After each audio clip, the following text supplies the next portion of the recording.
Hi friends! The power function calculates a given number raised to a supplied power. Let's go ahead and see how the power function can be used in Microsoft Excel. Open the desired Excel worksheet. Here, for demo purpose, we are using a worksheet according to the power function.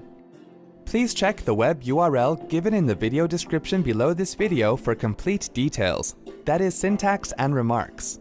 We are also showing you the description of each function we are going to use here. In the first example, select the cell where you want to get the function's result. Type equals power, open parentheses, 5 as the base number, comma, 2 as the exponent to which the base number is raised. Close parentheses, and then press the Enter key. It will show the squared value of 5. In the second example, select the cell where you want to get the function's result. Type equals power, open parentheses, 98.6 as the base number, comma, 3.2 as the exponent to which the base number is raised, close parentheses, and then press the Enter key. It will return the value of 98.6 raised to the power of 3.2. In the third example, select the cell where you want to get the function's result.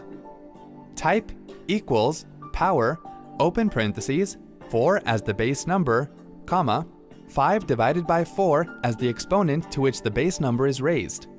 Close parentheses, and then press the Enter key. It will return the value of 4 raised to the power of 5 divided by 4. See? That wasn't hard at all.